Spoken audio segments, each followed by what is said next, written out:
Double bag alert, double bag alert, folks. That's right. AJ Cole resets the punter market. Ryan Neuzil stays in Atlanta. Terry Bradshaw speaks on the whole Aaron Rodgers debacle, as well as Kenny Pickett taking a jab at the Steelers. And we're doing a double draft grade for both the NFC and AFC South. Okay, all of this and more on the 80th episode of the Football Junkies podcast. Okay, that's right. We have made it to 80 episodes, folks.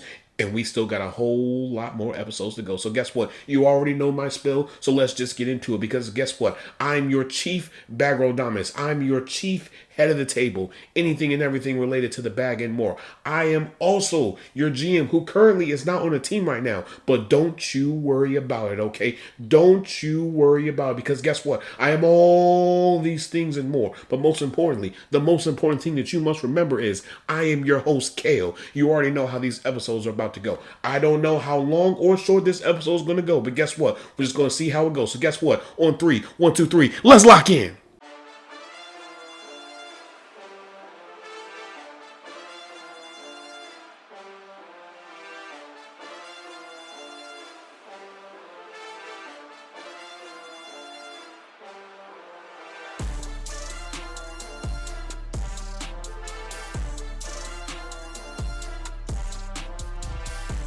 All right, folks, let's just get into the meat and potatoes of everything that is going on in the league right now. So, we have to get into these bag alerts before we get into the controversy and the destruction that is going on in the Steelers right now because, man, oh man, is the Steelers fan base on fire. It is a heaping pile of burning trash right now, and people are trying to put it out with water. People have tried with flour. People have tried it with everything. And guess what? The fire is still burning because we still got a lot to talk about when it comes to the Steelers. So, before we get into that, let's get into these bag alerts. So, former 3-time Pro Bowler, 2-time All-Pro punter for the Raiders, AJ Cole inks a 4-year, $15.8 million deal, $11 million guaranteed, and he'll be making $3.9 million a year. When we look at his stats from this past season, 65 punts for 3,304 puntage yards, 50.8 yards per punt. He had his longest punt, which was 71 yards, 8 touchbacks, and his inside the 20 percentage was 41.5%. Folks, this is somebody who actually, believe it or not, is a sleeper of a punter. I had to look at some of the clips from this past season. He got a leg. All right. He can punt it. And I'm just talking about just do just enough. Like, no, when you need him to punt at a certain yardage, he gets it. I see why the Raiders gave him the deal that they gave him because he is definitely one of the best punters in the league right now. Am I saying he's probably top 5? I don't know. I would have to look at, all the other punters in the league because punters really don't get talked about as much, unfortunately. They probably should. But the fact of the matter is, what we're starting to see now is teams starting to really value special teams. When it comes to punters, when it comes to kickers, placeholders, whomever, they're all starting to get a bag. Because usually, they'll be the ones that'll be making pennies on the dollar. No, they're making some legitimate money. $4.7 million a year, that's not bad. It's not bad at all. So, all in all, congratulations to him. Now, let's get into the second bag alert, and that is Ryan Neuzil, center for the Falcons, inks a 2-year, $9.5 million deal, $6.2 million guaranteed, and he'll be making $4.7 million a year. When we look at this was probably going to happen at some point, especially with the departure of their other center, who was a free agent as well. This was the more cheaper option, team-friendly deal, doesn't break the bank, really productive player. That's it, that's all. But I will say this just briefly about, OTAs and whatnot. There are a few people that are holding out because they're looking for a new deal. And then there's others that, aren't going to OTAs at all because they're just doing their own thing, and that's perfectly fine. But for the majority, a lot of people are at OTAs right now, getting themselves prepared for, mandatory minicamp and then training camp and then eventually the season. So, former Pittsburgh Steelers quarterback Terry Bradshaw was on a local radio show and gave his thoughts about the whole Aaron Rodgers debacle. And I think he has said what everybody has been thinking this entire time. So, here's what he says, and I quote, "That's a joke. That is just, to me, a joke. What are you going to do? Bring him in for 1 year? Are you kidding me? That guy needs to stay in California, go somewhere and chew on bark and whisper to the gods out there, end quote. If that is the most countryest thing I've ever heard in my life, I don't know what is. I've said some country things before, but that right there, that takes the cake. When we look at this from the outside looking in, everybody is just tired of talking about Aaron Rodgers. Everybody is just tired of talking about the Steelers and their quarterback woes. And granted, I understand everyone is going to say, well, it's just OTAs. It's optional. You don't have to be there. Well, here's the thing. You would want your quarterback to be there. Because if the quarterback is there, that means there is no excuse for anybody else to not be there. Now, granted, if you're in a contract negotiation, you probably want to be there. Okay, fine. If you have something already pre-planned, okay, fine. But the fact of the matter is, your supposed quarterback one is not there. But the person who should be quarterback one is there. Day in and day out, and has been there for a while. And the fact that this team has not moved on and is continuing to show grace to Aaron Rodgers shows you how weak and how small this team is. I'm sorry, folks. This is the worst the Steelers have looked. In all the 29 years that I've been on this earth, this is the worst that I've ever seen the Steelers be. Because why are you continuing to wait for a 41-year-old to make his decision? At this point, it is time to pull the plug. It is time to move forward and go in a different direction. Am I saying go after Kirk Cousins? No. Bring in Ryan Tannehill. Bring in Carson Wentz. Because right now what you have is a quarterback who is showing you his ass every single chance that he gets. He can make time to go on Joe Rogan and do a 3-hour podcast with him. He has time to go to people's concerts. He has time to go to Q&As. He has time for everything else but commit to football. That is not somebody that I want in my locker room. And granted, this is somebody who supposedly is very detail-oriented and expects his wide receivers to know exactly what he wants. Well, guess what? Nobody will be able to be on the same page as you if you're not there, if you're not building rapport with your teammates. The one thing I can say about Russell Wilson is that the minute that he signed, he was fully committed. From the moment that he inked his name on that piece of paper, he was committed through and through with the Steelers. He made it a priority to develop chemistry with each and every one of his teammates. He took them out to dinner, took them out to games, was around them a lot, practiced with them, worked on reps, did everything you could possibly think of to develop that chemistry with each and every one of his players. Where is that? Because Mason Rudolph is there. Where's Aaron Rodgers? Because here is for all the people that want to say, well, it's not really that serious and OTAs are just optional. Let me tell you something. Championships are not built in the regular season. Championships are built in OTAs. They are built in mandatory minicamp. They are built in training camp. So if you want to be a championship caliber team, which this team is not, you would have needed to start that process in OTAs. Because that's when you begin to become closer with everybody. That's when you are able to understand what makes people tick, what people like, what people don't like. But you can't do that when you're just sitting on your hands and just saying, well, you know, I may go to Chicago. I know there's a team that's going to face Chicago late in the season. I don't know. I mean, you tell me. I don't know. I don't really want to go to New Orleans and whatnot. Cut the shit, okay? Cut it. Either you want to play football or not. It's as simple as that. Because right now, the Steelers are hitting a point where if this continues to draw out into mandatory minicamp, this is going to look bad on both Mike Tomlin and Omar Khan, especially on Omar Khan. I would have expected by now that Omar Khan would have picked up the phone and at least brought in Ryan Tannehill, brought in Carson Wentz. Because right now, this is looking bad on the team. Because you're going to bring in somebody who could legitimately destroy your locker room. And you have tried so hard to eliminate all the outside noise and the nonsense and the drama and all of those negative players. You've tried to eliminate all of that. And now you're about to bring in somebody who is just as negative as anybody that you would have thought that was more negative than Aaron Rodgers. What sense does that make? It doesn't. You have to move on. It is time to stop playing this game of patty cake with Aaron Rodgers. Either you want to sign with the Steelers or you don't. The longer that this draws out, the less time the offense will have to develop chemistry with their quarterback. You still need to develop chemistry with your center. You need to know exactly how you want things hyped to you.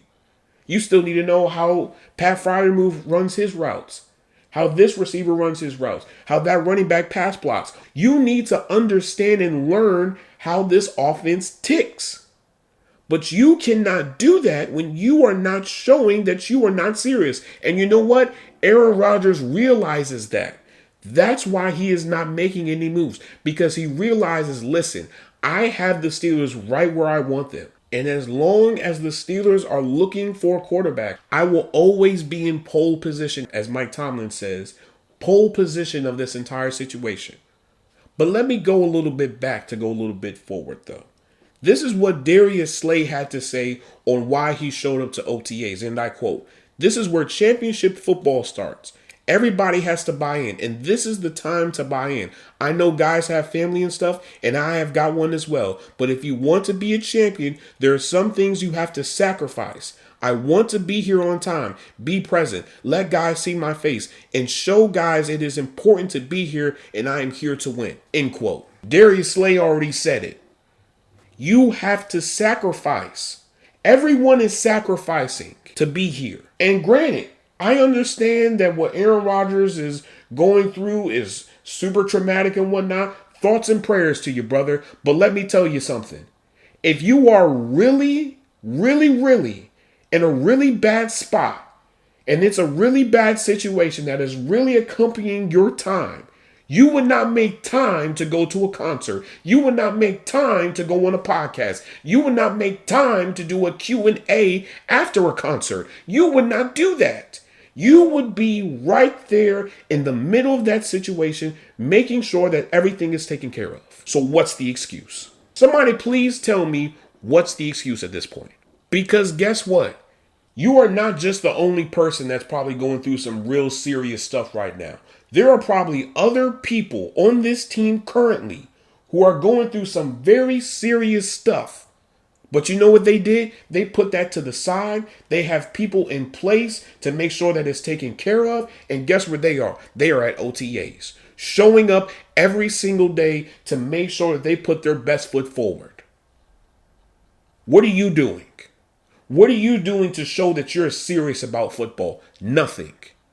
And yes, I hold Aaron Rodgers to a high standard because you know why? I saw Tom freaking Brady during the middle of COVID, when COVID was running rampant, where everyone had to stay in the house. This man risked his life and his family's life to learn the comfortable with his receivers, to be comfortable with his running back, to be comfortable with everybody on the offense at a park, a public park. So what's the excuse at this point? If you don't want to play football, retire. Go ahead, go on the Pat McAfee show, do a little video. However, if you want to do it under the stars, if you want to do it at the beach, if you want to do it at the park, if you want to do it at your local McDonald's, go ahead and just retire. Because right now, the standard is broken in Pittsburgh. Pittsburgh was once a place where it was no nonsense. You put your head down and you go to work. Now that standard is broken. And I don't know when that standard will ever be rebuilt. Because we have a team who continues to wait on the word of a 41-year-old to make his decision. You are about to enter into mandatory minicamp without a supposed quarterback one. You have Mason Rudolph, you have Skylar Thompson, you have Will Howard. Bring in Ryan Tannehill or Carson Wentz and move forward. It's time that you stop waiting for people to make their decision. Clearly, if they was really serious about this team, if they was really serious about actually wanting to play football, they would have already signed a deal by now.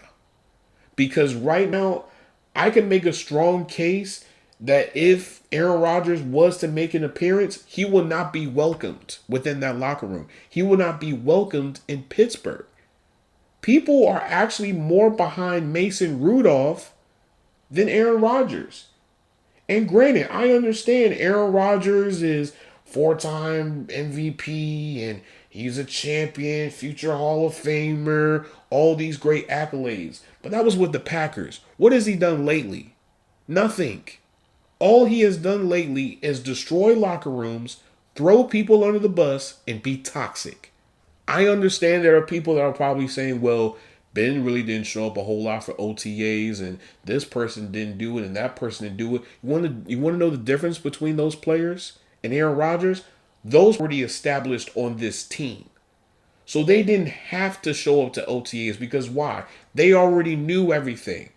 There was no new change, and if there was change, it wasn't a significant amount of change to where, hey, I need to be able to learn the cadences for this and learn the cadences for that and the switches for this and that.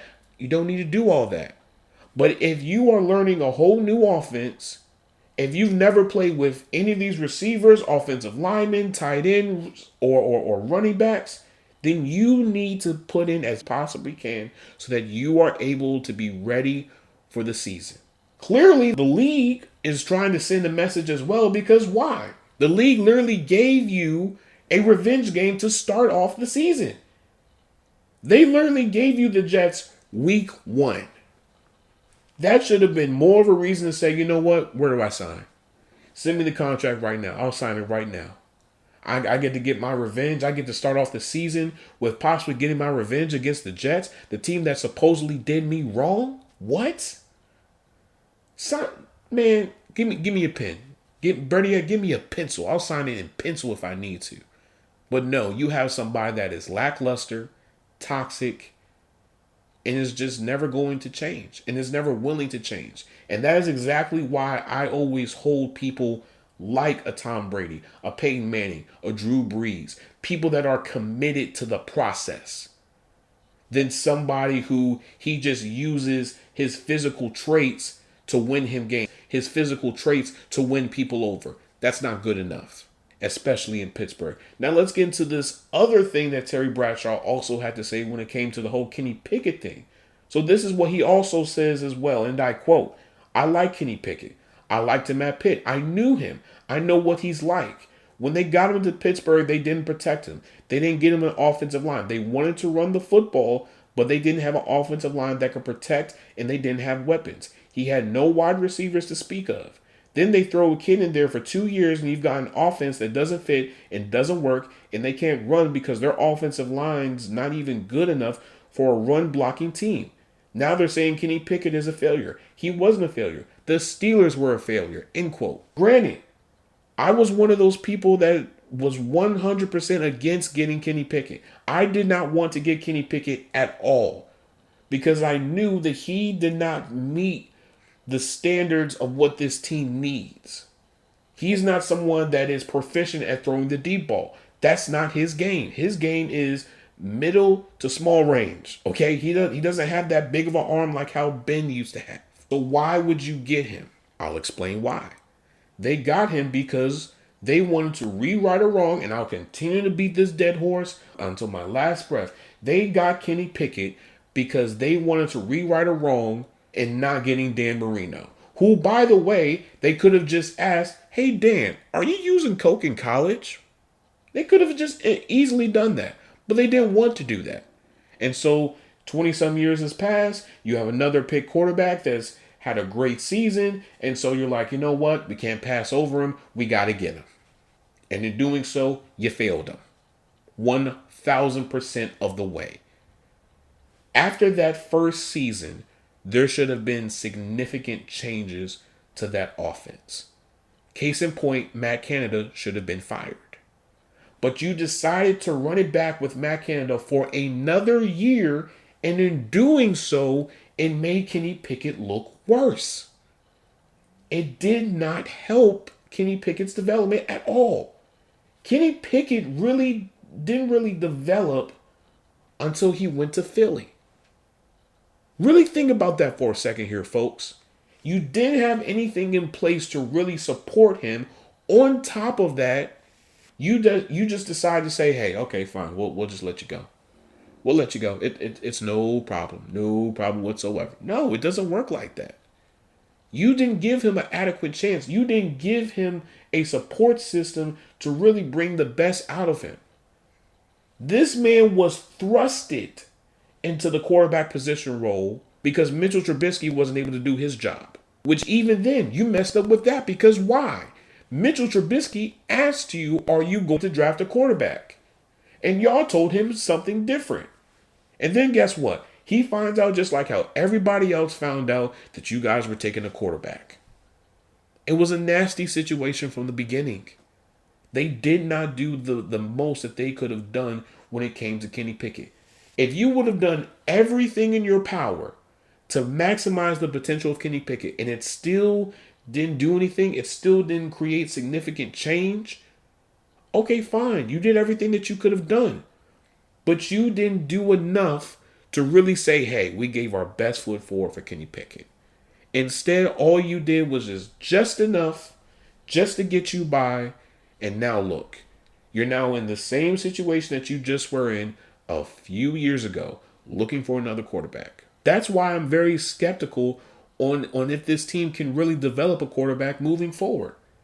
Because they failed so horribly with Kenny Pickett. And now next year, you're going to have Lenore Sellers. You're going to have Nussmeier. You're going to have Drew Aller. You're going to have Carson Beck. You're going to have a slew of different quarterbacks. And you have to hit on this quarterback. Because if you don't hit on this quarterback, people are going to lose their jobs. Mike Tomlin is going to be the first person. Mike Tomlin is under hot water right now. I know a lot of media people are not going to say it, but I'm going to be the one to say it. Mike Tomlin is under fire right now because he has not shown enough attention to the most important position on the entire team. He has been very lackluster in addressing quarterback. You brought in Mitchell Trubisky. That was a horrible move. You drafted Kenny Pickett in the first round with a draft class, by the way, that was not strong, that a lot of people were saying, don't do it, wait till next year. And you still did it with the first pick. 2 years later, guess what? He's gone. Now, you brought back Mason Rudolph, and now you're waiting for a 41-year-old to figure out if he wants to play or not. You've been whiffing on the quarterback position. It's not good. At some point, you are going to have to admit that, listen, it's just time to go. And that's fine. But what you cannot do is continue to sell this hopeless dream of saying, oh yeah, it's championship or butts. We are a championship-minded team. We're going to make the moves that we need to make so we can try to compete for a championship. We are not a championship caliber team. In no ways is the Steelers are. The Steelers are at least maybe 3 years away from possibly being a quote-unquote Super Bowl contender. And by then, TJ Watt will be up in age. Cam Hayward would possibly retire. A lot of people on that defense are going to get up in age. And so you're in a situation right now, have to hit on your quarterback. If you do not hit on your quarterback, you have pushed this team back another 3 to 5 years. Now, this is what Kenny Pickett had to say yesterday, and I quote, "I'm extremely grateful for my time in Philly. I think I was just shown how it's supposed to be done really from the top down. So when you get a chance to see what it's supposed to look like and how it should look like on a day-to-day basis, not just on Sundays, I think it'll pay dividends for me in the future," end quote. That is a direct jab at Mike Tomlin. That is a direct jab at the Steelers. Because Philly showed him, hey, listen, this is how we do things on a day-to-day basis. This is how we do this. This is how we do that. This is how we prepare ourselves for the upcoming game. This is how we prepare ourselves for the bye week. They have a process. The Steelers do not have a process that they can go to. And for all the people that were ridiculing Ryan Clark when he said that Mike Tomlin's message has gone stale, he is 100% right. The message has gone stale. They're not buying into the process of Mike Tomlin. Instead, they are just winging it every single season. And that's not what's going to win you a championship. That is what's going to destroy a culture. Well, can you even say a culture? I don't want to make this a Steelers-based episode because I have other things to talk about, but they're the number one team that everyone's talking about. This is the one headline that everybody has been talking about since the draft. Everybody would have thought by now that there would have been some type of resolution, whether it be him retiring or signing with the team or something.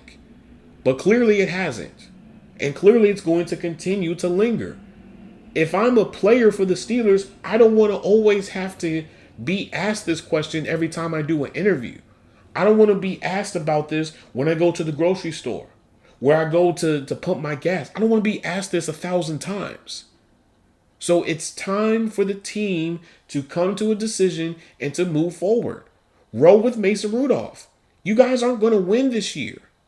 You guys aren't even in a position to really compete against the Chiefs, the Ravens, the Bills, any of the other Super Bowl caliber teams within the AFC. You won't be able to compete with them. So you know what you need to do? Wing it this year. Do the best that you can do. And however the season goes, guess what? You're in a good spot. You can go and get Lenore Sellers, Drew Aller, Carson Beck, Gary Nussmeier, whichever quarterback that you want to. But I will say this, and I said this previously. Before we get to talking about quarterback, significant changes are going to need to be made for the offensive coaching staff. They are going to need to bring in somebody who has experience developing a quarterback. You need to bring in someone like a Pep Hamilton, or bring in someone like a Byron Leftwich who has experience being a Pittsburgh Steelers quarterback, so that he can show the new quarterback, hey, this is how the Steelers run this type of cadence. This is how they do when it comes to this play. This is how you execute this play. This is how you throw the ball. And by the way, and this is the last thing I want to say, then we're going to get into the grades and whatnot. For all the people that say, oh, we should just go after Kirk Cousins. Kirk Cousins is a good idea. Kirk Cousins had a horrible season last year. Kirk Cousins went through a period where he did not throw a touchdown. Do you really want that on your team? Not to mention, you're going to have to give up some significant draft compensation in order for the Falcons to take on a lot of that money. Do you really want that? No. I'm looking at his contract right now according to Spot Rack. He has a $40 million cap hit this year. His base salary this year is $27.5 million. Do you really want that on your team? No. It's not worth it, because most likely the Falcons are going to be looking for either a day 2 or day 3 pick. High.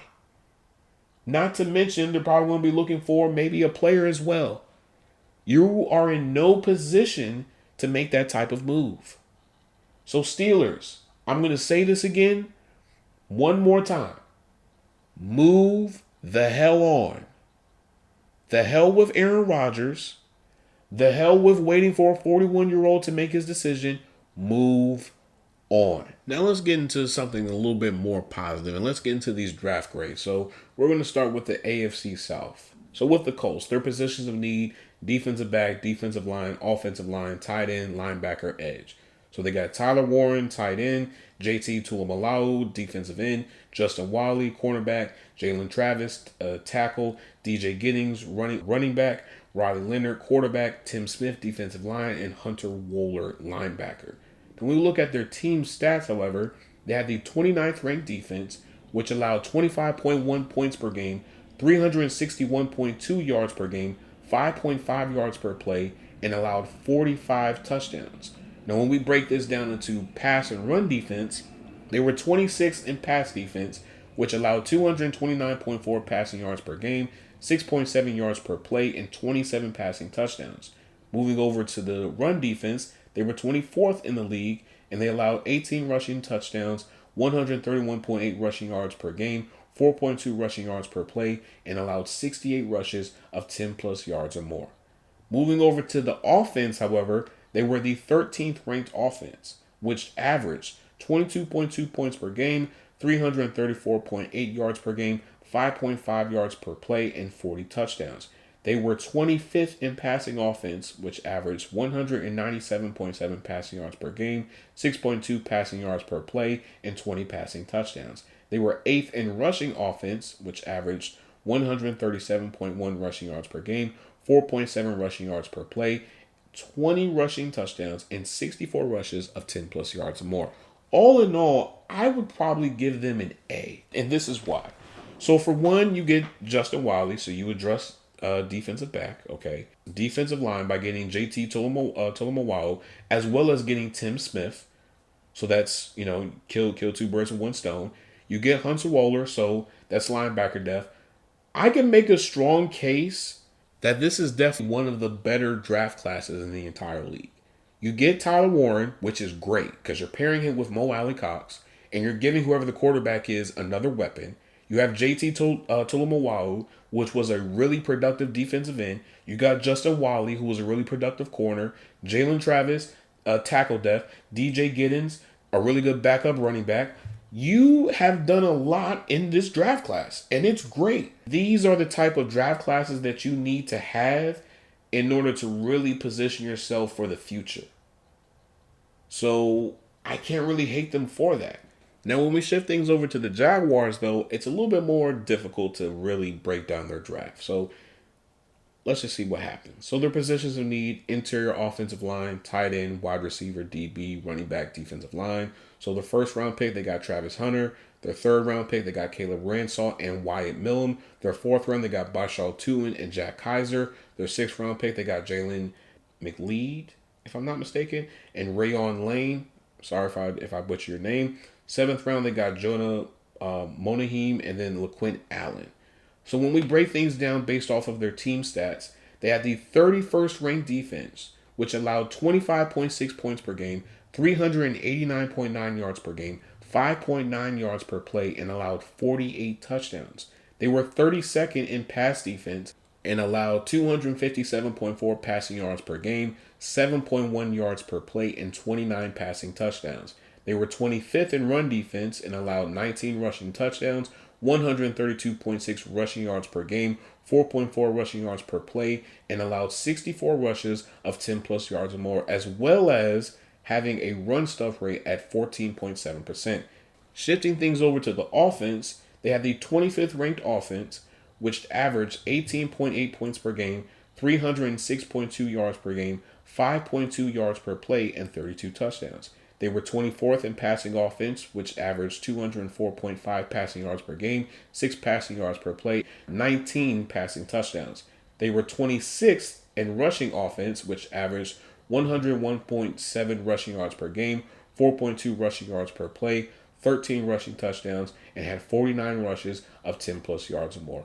All in all, I really didn't like the Jaguars draft class, and this is why. We pardon to give you this interruption and say that according to Adam Schefter, the Dolphins have had trade discussions with the Pittsburgh Steelers about their lone Pro Bowl selection last season, tight end Jonnu Smith, per league sources. Those talks came after Smith expressed an interest in reworking his deal that is scheduled to pay him $4.8 million this season. With Smith seeking a new contract, Miami has sought a trade partner. Last season, Smith set the franchise record for tight end in receptions, receiving yards, and touchdowns. Smith's preference, per sources, is to stay in Miami under a reworked deal. A couple thoughts, this just dropping and whatnot. On one hand, okay, this is another move by the Steelers. This would possibly shore up the offense a little bit more. You have Jonnu Smith, who has been very successful, especially under Arthur Smith. Okay, great, all those things and more. But does this substitute wide receiver? See, I have a lot of questions about this, and I'm trying to find a way to really ask them because I'm so confused right now. Because right now you have Pat Freiermuth Darnell Washington and Darnell Parham. Well, you also have to throw in Connor Hayward as well, but he's more of a gadget player. But that's not the case, all right? So you have all of those tight ends. Jonnu Smith is looking for a new contract. So exactly what are you going to do to possibly facilitate this trade? I would not be surprised by the end of this episode, by the time this episode actually comes out, that we will have a resolution between these two teams. I think if you're the Steelers, it's a good move. If you're the Dolphins, not so much, because that's another weapon that's not going to be with Tua. I don't know. I really don't know how to feel about this. I'm a little bit more confused. I don't know. Somebody help me, please. Please. Please. Why? Steelers. Why? Just when you think the Steelers aren't going to do something, guess what? They do it. They're going to do something crazy. But what do I say every single time? Everything crazy always happens when I'm doing what? Either when I'm about to record, I'm currently recording, or after I'm done recording. We already know. But let's get into this Jaguars draft class. So here's the thing.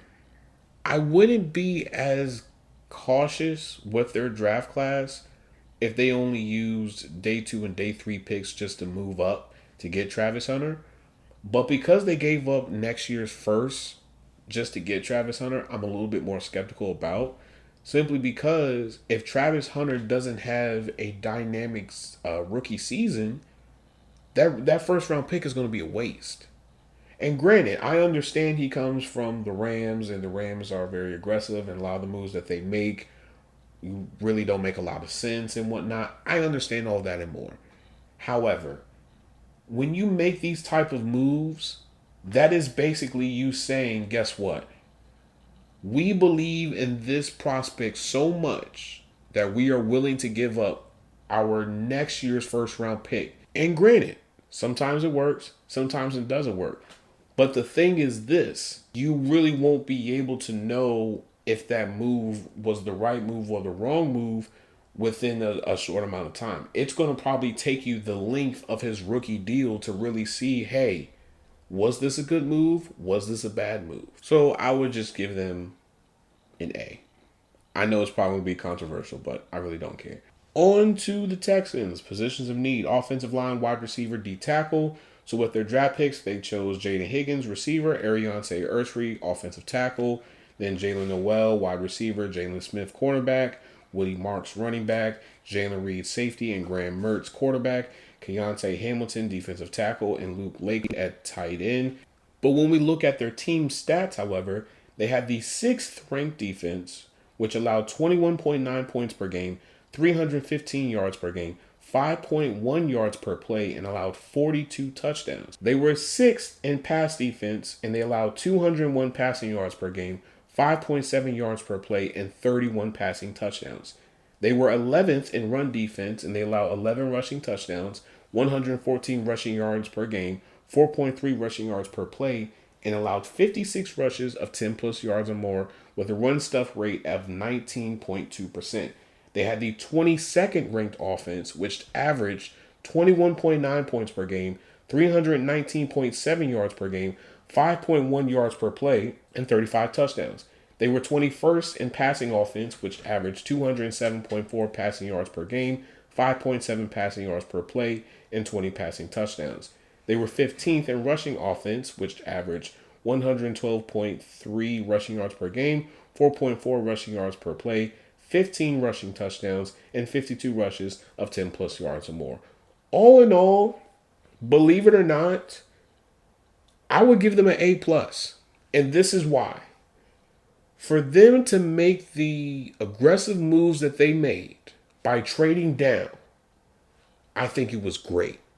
Because they don't have a lot of holes on their team. So they were in a position where, hey, listen, for one, we're not going to be able to really choose who we really want to in the first round because of where we're positioned. So we might as well just want to trade down, collect a whole bunch of picks, and just keep it pushing. And in doing so, you get Jaden Higgins and you get Jalen Noel, which is great. You get Ariante Ursery, which was great as well. Jalen Smith is a really good pick. Woody Marks is a really good pick. I love Jalen Reed coming out of Penn State. Graham Mertz is a backup quarterback. That's a work in progress. Cavante Hamilton, that's a rotational defensive lineman that can work with everybody else that's on that defensive line as well. And then Luke Lakely, that can be tight end 3 right there. That's a good draft class right there. And for them to double dip at wide receiver lets me know that, hey, listen, for one, they're not too confident on Tank Dell's injury. So they want to make sure that they have a safety net just in case. And I don't blame them. Jaden Higgins is a really good prospect. Jaden Higgins, to me, and I said this in previous episodes, I feel like he could have been a late first rounder. Just because he has the size, he has the speed, he has the quickness, he has the route running, he had it all. I can't be mad at them for making the moves that they made. On to the Titans. So with their positions of need, quarterback, wide receiver, edge, safety, and kicker. So they drafted Cam Ward, quarterback, Oluwafemi Oladijo, edge, Kevin Winston, safety, Chamari Dyke, wide receiver, Gunnar Elm, tight end, Ali Kayubanor, wide receiver, Jackson Slater, guard, Marcus Harris, cornerback, and Khalil Mullings, running back. When we look at their team stats, they have the second-ranked defense, which allowed 27.1 points per game, 311.2 yards per game, 5.2 yards per play, and 48 touchdowns. They were second in pass defense, which allowed 212.4 passing yards per game, 6 passing yards per play, and 27 passing touchdowns. They were 26th in run defense, which allowed 21 rushing touchdowns, 133.9 rushing yards per game, 4.5 rushing yards per play, and allowed 54 rushes of 10 plus yards or more with a run stuff rate at 20.1%. When we look over the offense, however, they had the 26th ranked offense, which averaged 18.3 points per game, 304.2 yards per game, 5 yards per play, and 33 touchdowns. They were 26th in passing offense, which averaged 195.1 passing yards per game, 5.7 passing yards per play, and 22 passing touchdowns. They were 19th in rushing offense, which averaged 109.1 rushing yards per game, 4.1 rushing yards per play, 11 rushing touchdowns, and 53 rushes of 10 plus yards or more. For this to be Mike Pergonzi's first draft as GM for the Titans, he actually did really well. Cam Ward, we all knew he was going to be the first pick. Oluwafemi Oladijo is a pretty good pass rusher. Kevin Winston was another safety from Penn State that I had my eye on. Chamari Dyke, I feel like he has a lot of upside with his game. Gunnar Helm was definitely one of the better tight ends in this past draft class. Jackson Slater, I feel like he's a sleeper of a guard. Marcus Harris, he's a work in progress. Same thing as Khalil Mullings. But all in all, I feel like this was a really solid draft class for the Titans. I feel like this is the type of draft class that can definitely put them in a really great spot for years to come. You get your franchise quarterback. You get a really good safety, you get a really good edge rusher, you get 2 really good wide receivers and a really good tight end as well. I feel like the Titans are definitely going to improve with their passing game, and I definitely feel like their run game will definitely get a lot better, but only time will tell at this point. Here's the thing with the Titans. The Titans are in the spot where, for one, I think getting Cam Ward will definitely improve just the team as a whole, because Cam Ward brings leadership, and I feel like he also brings another level when it comes to being a quarterback. And this is no slight at Will Levis or anybody else, but I just feel like Cam Ward can take this offense to the next level.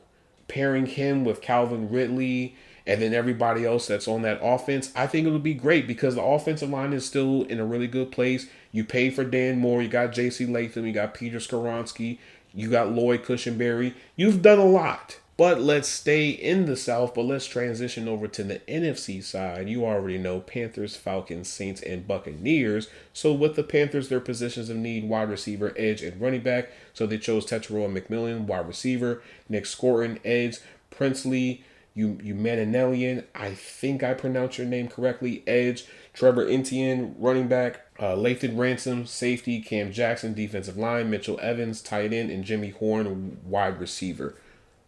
Here's the thing, before I get into all their team stats. I don't care what anyone says, this is an A+. You get Tetairoa McMillan, as well as Jimmy Horn, who, from what I've heard, Jimmy Horn has been cooking.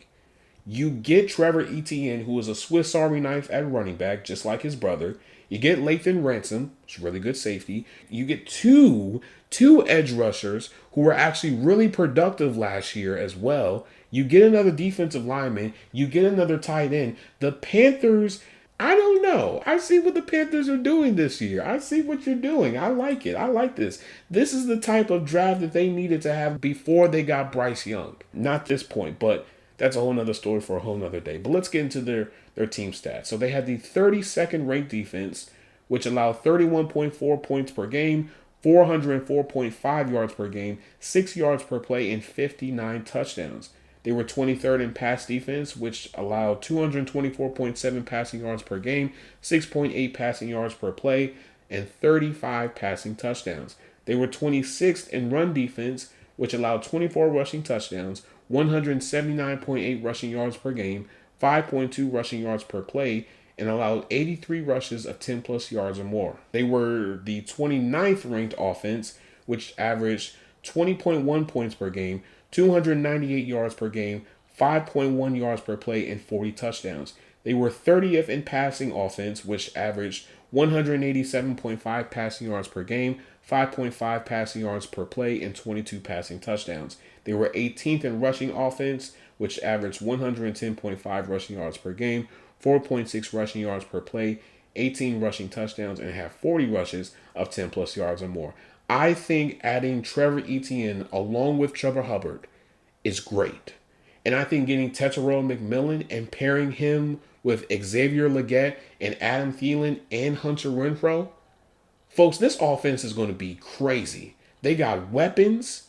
You got a solid run game and a solid pass game. That pass game is going to be better this year. That run game is going to be better this year. Overall, this entire team is going to be better than what it was the last 2 or 3 years. I think they have made a lot of investment into this offseason to really show that, hey, we are serious about Bryce Young. He is the future. He is our guy. And it shows. And I can't hate them for it, so I have to give them an A+. Now let's go over to the Falcons. Their positions of need: defensive line, wide receiver, tight end, center, and safety. Their first round picks: Jalen Walker, linebacker, and James Pierce, defensive end. Xavier Watts, which I really did want. I wish he would have went to the Steelers, but it's okay. Billy Bowman, safety, and Jack Nelson, tackle. So here's the thing. Leading up to the draft, word had gone out that a lot of the Falcons scouts and personnel people were more focused on the defensive side than the offensive prospects. And clearly it shows because they only drafted one offensive prospect, and he was in the 7th round. But let's just get into the team stats. So they had the 23rd ranked defense, which allowed 24.9 points per game, 345.2 yards per game, 5.5 yards per play, and 45 touchdowns. They were 22nd in pass defense, which allowed 224.5 passing yards per game, 6.3 passing yards per play, and 34 passing touchdowns.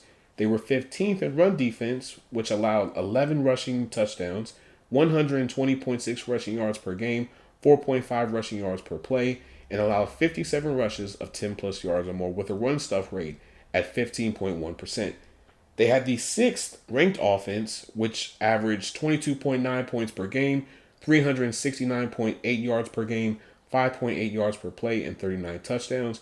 They were 5th in passing offense, which averaged 239.3 passing yards per game, 6.9 passing yards per play, 21 passing touchdowns, which really isn't that bad if we're being real here. But they were 10th in rushing offense, which averaged 130.5 rushing yards per game, 4.5 rushing yards per play, 18 rushing touchdowns, and had 56 rushes of 10 plus yards or more. On one hand, I understand that their defense was atrocious last year, but doing what they did in the draft, especially in the first round, I think is a little bit more extreme. And let me explain why. And this is the same thing that I said with the whole Travis Hunter thing. When you give up next year's first round pick, you are placing a bet that says, listen, we are so confident in James Pierce that we are willing to give up next year's first round pick. I don't know if I really would have done that. Same thing with Jalen Walker. I feel like those two are question marks at this point Because Jalen Walker, they used him in a way of, I don't want to say Derrick Brooks, but I feel like he's the only person I could really reference. Is like, sure, they used him at edge as well as inside linebacker. And so, where is he actually going to be? Is he going to be an edge rusher? Is he going to be an inside linebacker? What is he exactly going to be? Now, James Pierce is an edge rusher through and through. But my only concern is, sure, he wins with his speed, but when it comes to his hand usage and whatnot, I just really didn't see that whole lot. And I really wasn't as high on James Pierce. Me personally, I felt like James Pierce was going to fall out the first round. Then you go and you double dip back-to-back rounds with safety. And you get Xavier Watts and Billy Bowman. I would have just stuck with Xavier Watts and then addressed another position, because you still need help with wide receiver. You still need help at center. You still need help at different spots on the team. And granted, I understand that defensive line wasn't able to create a lot of pressure. They wasn't creating a lot of sacks. I understand that. But the moves that they made in both the first round, third round, and fourth round is a little bit of a head scratcher. So I feel like I have to give them a C plus at this point, because there's no direction. I feel like that's the best way to describe the Falcons. There was no clear direction on how they were going to address their positions of need. Because getting Jalen Walker, I'm going to be honest, I really wasn't high on. I'll continue to say it. Mike Green, to me, was pass rusher 1 to me. I can be 100% wrong, and I probably will be wrong. But I just didn't see it with Jalen Walker, and I didn't see it with James Pierce. But I could be 1,000% wrong. Now let's go over to the Saints. Their positions of need: wide receiver, edge, cornerback, tight end, interior offensive line, and running back.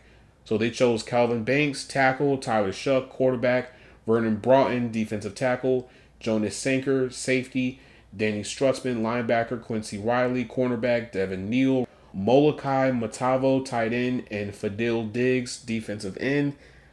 So here's the thing. And I think I said it on one of the episodes. If I didn't, then I probably just had a conversation with Mook and whatnot. But I was definitely under the impression that the Saints weren't going to get Shedeur Sanders. And this is why. I think, based off of the move that they made with Trevor Penning, I feel like that was the crumb that everybody should have followed leading into the draft. Because I always had a theory that they were most likely going to move Tyler Fuaga back in his natural position at right tackle and then draft another tackle, because I don't think they were super high on a lot of the quarterback prospects. And case in point, that's exactly what they did. You draft Calvin Banks, he's going to be your left tackle. You move Tyler Fuaga at right tackle. Those are your two tackle positions. You get Tyler Shuck, who is a little bit more of a older prospect. And you just continue to go with everything else, which there are some picks that I'm a little bit more in love with, and there are other picks where I'm just like a little bit of a head scratcher, but I may be able to wrap my head around. But when we look at their team stats, however, they were the 30th ranked defense, which allowed 23.4 points per game, 379.9 yards per game, 5.8 yards per play, and 39 touchdowns.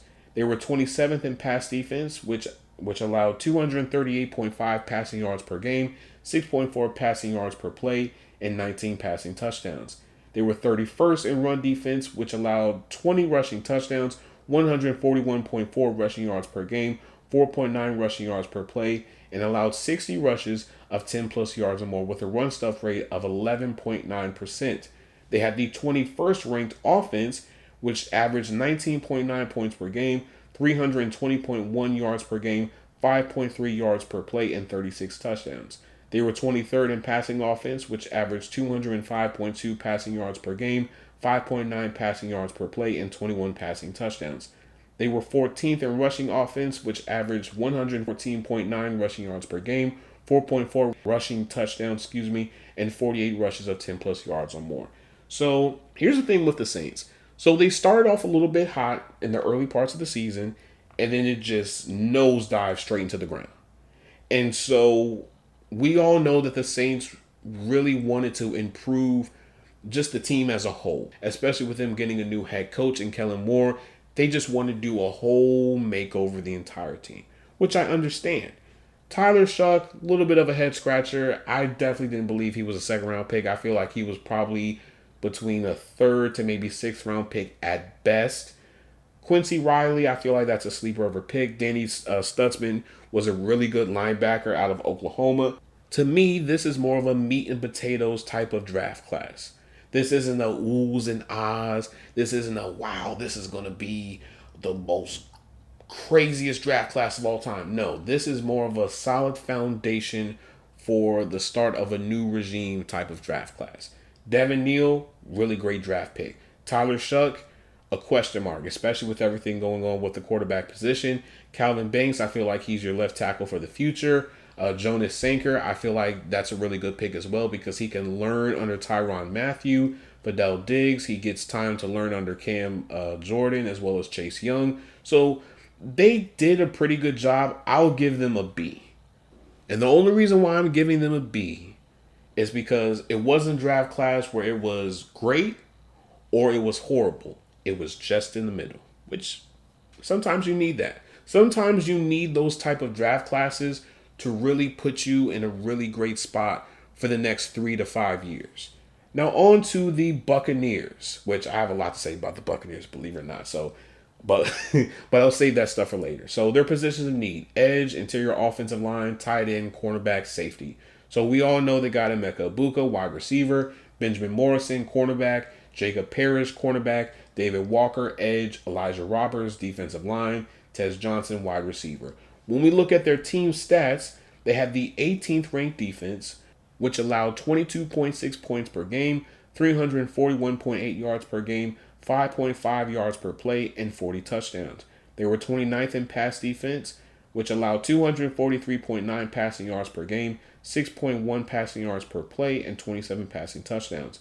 They were 4th in run defense, which allowed 13 rushing touchdowns, 97.8 rushing yards per game, 4.3 rushing yards per play, and allowed 37 rushes of 10 plus yards or more with a run stuff rate of 19.5%. They had the 3rd ranked offense, which averaged 29.5 points per game, 399.6 yards per game, 6.2 yards per play, and 57 touchdowns. They were 3rd in passing offense, which averaged 250.4 passing yards per game, 7 passing yards per play, and 41 passing touchdowns. They were 4th in rushing offense, which averaged 149.2 rushing yards per game, 5.3 rushing yards per play, 16 rushing touchdowns, and had 74 rushes of 10 plus yards or more. This is an A+. I don't care what media head you listen to. I don't care what journalists you listen to. This is an A+ draft right here. From drafting Emeka Egbuka to Benjamin Morrison to Jacob Parrish to David Walker, all of these are great picks. Especially Benjamin Morrison, because Benjamin Morrison was supposed to be a first-round pick, but he only fell because of injury concerns. But Jacob Parrish, that's a really good slot corner. Elijah Roberts, that's a work in progress. Tez Johnson, I feel like he could be really effective in special teams as well as possibly wide receiver 4. I really don't see a lot of holes with their draft. I feel like this is a great draft. Let's be real here, folks. And I just had this conversation with Moog before I did this. The Buccaneers could be a sleeper of a Super Bowl pick. I am willing to die on that hill today, folks. I think if they get Jalen Ramsey, I think that is a Super Bowl team. You have the quarterback. The quarterback has weapons. You have the offensive line. You have the run game. You have a really great defensive line. You have Desmond Watson, Vita Vea, Shaq Barrett, and Hassan Reddick. And now you also have David Walker and Elijah Roberts. Your cornerback room. If you add in Jalen Ramsey and you pair him with Benjamin Morrison and Jacob Parrish, yo, that's crazy. And then you have Antoine Winfield Jr. as well? Are you serious? Because the Buccaneers is one of the only teams to really give the Eagles, the Lions, and all the other top NFC teams problems. They've been doing it for the last few years. I feel like if Baker Mayfield just stays consistent, and if they don't have as many injuries as they had last season, I guarantee you they will be a sleeper of a pick when it comes to the Super Bowl. You heard it here first. 80. Episode 80 of the Football Junkies podcast. You heard it here first. I said it, all right? But I'm going to end this episode here. If you guys like what you are listening, please make sure you guys like the episode, download the episode, leave a 5-star review on anywhere and everywhere that you listen to podcasts. We are available on Apple Podcasts, Spotify, Pandora. We are available anywhere and everywhere that you listen to podcasts. That's how wide we are when it comes to the Football Junkies podcast. Now, for my YouTube people, make sure you guys like, share, subscribe, turn the notification bell on, leave a comment down below. Let me know your thoughts. Did I get your team grade right, wrong, or do you feel like it should have been higher or lower? Let me know in the comments, please. Now, for my TikTok people, Football Junkies Pod, okay? Football Junkies Pod. I dropped some clips for y'all. That's right. There are different clips on every different platform. Go ahead, take a listen. Let me know your thoughts about them. Now, for my Instagram people, Football_Junkies Pod, all right? Football_Junkies Pod. Junkies Pod is not what? It is together, not spaced. It is together, not space. I also forgot about this when it comes to the YouTube. When you go on the YouTube, there is a link tree. You click on that link tree, and it'll take you to anywhere and everywhere that we have Football Junkies content. You can follow me on X, GMKale, all right? GMKale, Kaile. It's the same thing with Blue Sky as well. GMKale, Kaile. As always, I hope I gave you guys the fix that you guys need. I love you guys. I appreciate you guys so much. We're 80 episodes in, baby. 80 episodes in. We are only 40 episodes away from 100 episodes, guys. And we are only a few more downloads from reaching 800 downloads. I cannot thank you guys so much for your support. I cannot thank you guys for just interacting with the content. I can't thank all the people that support me in the background, from my parents to my friends, to everybody that I have a personal relationship. I just want to thank you guys. Most importantly, gotta thank God for this, because if it wasn't for him, I definitely would have quit probably after the 5th episode. But he's given me the strength each and every episode to continue to do this, and I love this, and I'll continue to do this as long as I can. So this is your GM Kale signing out. Peace and love. Later. Or who knows? We might have another breaking news, because Jonnu Smith maybe went to the Steelers. Who knows? But guess what? This is your GM. Once again, peace and love. I'm out, guys.